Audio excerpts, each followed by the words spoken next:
out there who know what is really going on. To all my conspiracy theorist friends, sometimes it's a curse and not a blessing to be awake. In my over 45 years of behind the scenes invisible intelligence work, I feel compelled to share the following for your consideration.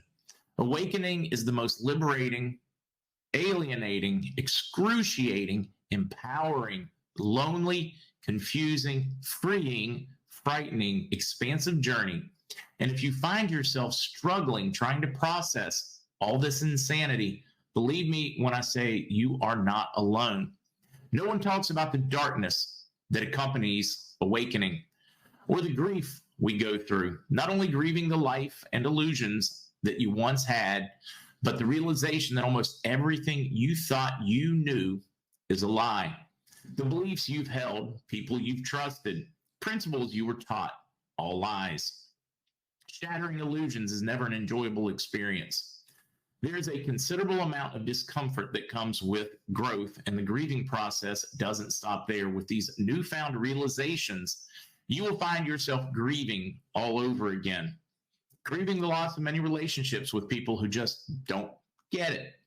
Feeling alone, being ridiculed and shamed, not only by the masses, but for many of you, your very own family and friends too. Feeling like you no longer have much in common with the people you're surrounded by. Struggling with carrying on bullshit, shallow conversations that lack substance with those who are still fast asleep. Even feeling disconnected from your entire support system because they can't see what you see. Some even grieve the loss of their ignorance because ignorance is bliss and reality is harsh. Awakening can be a lonely road, and you will often find yourself journeying alone. There's no way to sugarcoat it.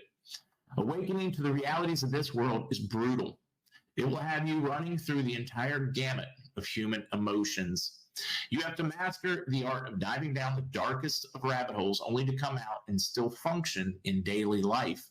And that's a skill people don't talk about enough. Some of you are or will struggle with feeling disconnected from family and friends.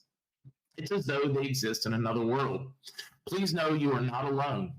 And not only are you not alone, you have an entire group of like-minded folks standing with you.